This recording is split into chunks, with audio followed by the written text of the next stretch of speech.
ಅದೇ ವಿಮ್ಮಿ ಅಕ್ಕಂಗೆ ಕೆಲಸ ದಾನ ಮಾಡಿ ಬಂದಿದೆಲ್ಲ. ಫ್ರೆಂಡ್ಶಿಪ್ಗಿಂತ ನನಗೆ ಕೆಲಸ ಮುಖ್ಯ ಆಗಿರಲಿಲ್ಲ ದತ್ತು. ಆದರೆ ಮೊದಲನೇ ಸಲ ವಿಕ್ಕಿ ತನಗೋ ನಾ ಪಕ್ಕಕ್ಕಿಟ್ಟು ನನ್ನ ಫ್ರೆಂಡ್ಶಿಪ್ನ ಉಳಿಸ್ಕೊಳ್ಳೋದಕ್ಕೆ ಅಂತ ನನ್ನ ಮುಂದೆ ನಿಂತಿದ್ದಾರೆ, ಸಾರಿ ಕೇಳಿದ್ದಾರೆ.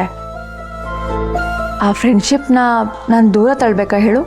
ಬೇಡ ಬೇಡ ಬೇಡ ಬೇಡ, ದೂರ ತಳ್ಳೋದು ಬೇಡ, ಇನ್ನೂ ಹತ್ರನೇ ಮಾಡ್ಕೊ. ಅವ್ನು ನನ್ನ ಭಾವ ಆದ್ರೆ ನನ್ನಷ್ಟು ಖುಷಿ ಪಡೋ ವ್ಯಕ್ತಿ ಬೇರೆ ಯಾರು ಇಲ್ಲ. ಹೌದಾ?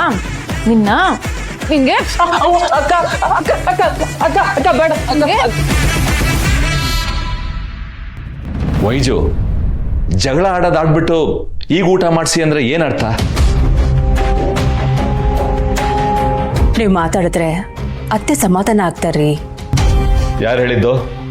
ನಿನ್ ಮಗನ? ಅದು ರೀ, ನಾನು ಬಾಗ್ಲತ್ರ ನಿಂತು ಕೇಳಿಸ್ಕೊಳ್ಳೋ ಬದಲು ಒಳಗ್ ಬಂದು ನನ್ನ ಜೊತೆನೆ ಮಾತಾಡ್ಬೋದು ಅಲ್ವೋ? ಅಮ್ಮ ಒಂದ್ ಮಾತು ಅಂತಾರೆ ಬಿಡ್ತಾರೆ. ದೊಡ್ಡವ್ರು ಏನಾದ್ರು ಹೇಳಿದ್ರೆ ಅದನ್ನ ಅರ್ಥ ಮಾಡ್ಕೊಂಡು ಒಪ್ಕೊಳ್ಳೋ ಬದಲು ಜಗಳ ಮಾಡೋಷ್ಟು ಬೆಳೆದ್ಬಿಟ್ಯಾ ನೀನು? ಸಾರಿ ಅಪ್ಪ, ಆದರೆ ತಪ್ಪಿದ್ದಾಗ ತಪ್ಪು ಅಂತ ಹೇಳ್ಬೇಕಲ್ವಾ? ಅಮ್ಮಮ್ಮನೂ ಅದನ್ನೇ ತಾನೇ ಹೇಳೋದು. ಹಾಗಂತ ಹೇಳೋದಕ್ಕೆ ರೀತಿ ನೀತಿ ಇರಲ್ವಾ? ಅಣ್ಣ ನನ್ನ ಹತ್ರ ಎಲ್ಲ ಹೇಳಿದ್ದಾನೆ. ವಾಯ್ಸ್ ರೇಸ್ ಮಾಡಿ ಮಾತಾಡಿದ್ಯಂತೆ, ಶಾಶ್ವತಿ ಜೊತೆ ಸೇರಿ ಅಮ್ಮಂಗೆ ಅವಮಾನ ಮಾಡಿದ್ಯಂತೆ, ನಿಜಾನಾ? ರೀ, ವಿರಾಜ್ ಮಾತಾಡಿದ ತಪ್ಪೆ, ಆದರೆ ಅತ್ತೆನೂ ನೀನ್ ಮಾತಾಡ್ಬೇಡ ವೈಜು. ಎಲ್ಲದಕ್ಕೂ ಮಗನ್ ಸಪೋರ್ಟ್ ಮಾಡ್ಕೊಂಡ್ ಬರ್ಬೇಡ. ಅಪ್ಪ, ನಾನು ಮಾತಾಡಿದ ರೀತಿ ಸರಿ ಇರಲಿಲ್ಲ, ಒಪ್ಕೊಳ್ತೀನಿ. ಆದರೆ ನನ್ನಿಂದ ಅಮ್ಮಮ್ಮ ಊಟ ಮಾಡದೇ ಇರೋದನ್ನು ನನಗೆ ನೋಡೋಕ್ಕಾಗಲ್ಲ. ಪ್ಲೀಸ್, ಹೇಗಾದರೂ ಮಾಡಿ ನೀವೇ ಊಟ ಮಾಡಿಸಿ. ಹೌದು ರೀ, ನೀವು ಹೇಳಿದ್ರೆ ಅತ್ತೆ ಕೇಳ್ತಾರೆ. ನೀವೇ ಊಟ ಮಾಡಿಸಿ ಬನ್ನಿ. ನೀವು ಅಮ್ಮ ಮಗ ಒಂದೇ ಥರ ಮಾತಾಡ್ತೀರಾ? ಜಗಳಾಡ್ದವ್ನು ಹೋಗಿ ಕ್ಷಮೆ ಕೇಳಿ ಊಟ ಮಾಡ್ಸೋಕ್ಕಾಗಲ್ವಾ? ಆಗಿರೋದನ್ನು ಯೋಚನೆ ಮಾಡೋಕ್ಕೆ ಅವ್ರಿಗೂ ಅವಕಾಶ ಮಾಡಿಕೊಡ್ಬೇಕಲ್ಲಪ್ಪ. ತಪ್ಪ ಸರಿನಾ ಅನ್ನೋ ಥಾಟಾರ ಅವ್ರ ಮನಸ್ಸಿಗೆ ಬರಲಿ. ಇಲ್ಲ ಅಂದರೆ ನಾವು ಮಾಡೋದೇ ಸರಿ ಅನ್ಸ್ಬಿಡತ್ತೆ. ಈಗಿನ ಮಕ್ಕಳಿಗೆ ಬುದ್ಧಿ ಹೇಳಕ್ ಬರ್ತೀವಲ್ಲ, ನಮಗ್ ಬುದ್ಧಿ ಇಲ್ಲ. ರೀ, ವಿರಾಜ್ ಏನು ಹೇಳಕ್ ಹೋಗ್ತಿದ್ದಾನೆ ಅನ್ನೋದನ್ನ ಅರ್ಥ ಮಾಡ್ಕೊಳ್ಳಿ. ನನಗೆ ಅರ್ಥ ಆಗ್ಬೇಕಾಗಿಲ್ಲ ವೈಜು. ನಾನೀಗ ಅಮ್ಮಂಗೆ ಊಟ ಮಾಡಿಸ್ಬೇಕು ಅಷ್ಟೇ ಅಲ್ವಾ? ಮಾಡಿಸ್ತೀನಿ. ಆದರೆ ಮತ್ತೆ ಅವ್ರ ಮನ್ಸು ಮುರಿಯೋ ಹಾಗೆ ಮಾಡಿದ್ರೆ ನಾನು ಸುಮ್ಮನೆ ಇರಲ್ಲ, ಹೇಳಿದ್ದೀನಿ.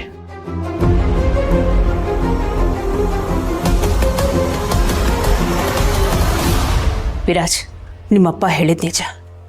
ನೋಡು, ಅತ್ತೆ ಹತ್ರ ಮಾತಾಡಬೇಕಾದ್ರೆ ನೋಡ್ಕೊಂಡು ಮಾತಾಡೋ. ನೀನು ಆಡೋ ಒಂದು ಮಾತು ಆ ಕಡೆ ಈ ಕಡೆ ಆದರೂ ಅವ್ರ ಮನಸ್ಸು ತಡ್ಕೊಳ್ಳಲ್ಲ ವಿರಾಜ್. ಸತ್ಯ ಕೈ ಅಮ್ಮ, ಹಾಗಂತ ಸುಳ್ಳಿನ ಸಕ್ಕರೆನ ತಿನ್ಸಕ್ಕಾಗತ್ತಾ? ನೇರವಾಗಿ ಹೇಳಿದ್ರೇ ವಿಷಯ ಅರ್ಥ ಆಗೋದು. ಮಾತಾಡಿದ ವಿಷಯನ ಬದಲಾಯಿಸ್ಕೊಳ್ಳಲ್ಲ, ಆದರೆ ಮಾತಾಡಿದ ಟೋನ್ನ ಸರಿ ಮಾಡ್ಕೋತೀನಿ.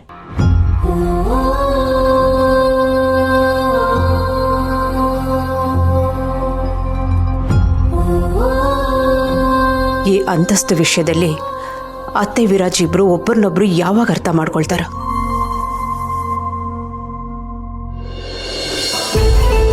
ದತ್ತು, ಡಾನ್ಸ್ ಮಾಡಬೇಕಾದ್ರೆ ಕೈಕಾಲು ಕುಣಿಸೋದು ಎಷ್ಟು ಮುಖ್ಯನೋ ಎಕ್ಸ್ಪ್ರೆಷನ್ಸ್ ಕೂಡ ಅಷ್ಟೇ ಮುಖ್ಯ.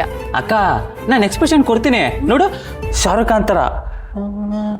ತಲೆ ಗೆಲ್ಬೇಕು ಅಂದ್ರೆ ನಾನು ಹೇಳ್ಕೊಟ್ಟಷ್ಟು ಮಾಡು. ಸರಿ, ಬಾರಿ ನಿಂತ್ಕೋ. ಸರಿನಾ? ಹೇಳ್ಕೊಟ್ಟಾಗ ಮಾಡಬೇಕು.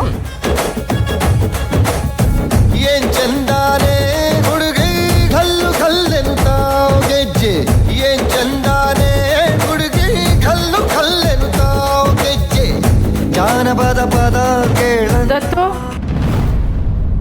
ಇದೇನು ಹೇಳ್ಕೊಡ್ತಿದ್ದಾಳೋ ನಿನ್ನ ಅಕ್ಕ ನಿನಗೆ? ಅಮ್ಮ, ಅದೇನೂ ಇಲ್ಲ, ದತ್ತುಗೆ ಸಿಂಪಲ್ ಸ್ಟೆಪ್ಸ್ ಹೇಳ್ಕೊಡ್ತಾ ಇದ್ದೆ. ಸ್ಪರ್ಧೆಗೆ ಸೇರಿರೋದು ಗೆಲ್ಲೋಕ್ಕೋ ಅಥವಾ ಬರೀ ಭಾಗವಹಿಸೋದಕ್ಕೋ? ಗೆಲ್ಲೇಬೇಕು ಅಮ್ಮ, ಇದು ನನ್ನ ಮರ್ಯಾದೆ ಪ್ರಶ್ನೆ. ಇಷ್ಟು ಸುಲಭವಾಗಿ ಕೈಕಾಲು ಆಡಿಸೋದಿದ್ರೆ ಯಾರು ಬೇಕಾದರೂ ಮಾಡ್ತಾರೆ, ಅದಕ್ಕೆ ನೀವೇ ಬೇಕಾ? ಇದಕ್ಕೆ ಸ್ಪರ್ಧೆ ಬೇರೆ. ಆದರೆ ದತ್ತು ಕಷ್ಟ ಆಗುತ್ತಲ್ವಮ್ಮ? ಗೆಲ್ಲಬೇಕು ಅಂದರೆ ಕಷ್ಟ ಪಡಲೇಬೇಕು. ನೀನು ಇಷ್ಟು ಸುಲಭಕ್ಕೆ ಕೈಕಾಲು ಆಡಿಸ್ತಿದ್ರೆ ಮನೆಗೆ ಹೋಗು ಅಂತ ಕಳಿಸ್ತಾರಷ್ಟೆ. ಹೌದು ದತ್ತು, ಅಮ್ಮ ಹೇಳ್ತಿರೋದು ನನಗೂ ಸರಿ ಅನ್ನಿಸ್ತಾ ಇದೆ. ಆದ್ರೆ ಬೇರೆ ಏನ್ ಮಾಡೋದಕ್ಕ? ಹಾಂ, ಫಿಲ್ಮ್ ಸಾಂಗ್ ಬದಲು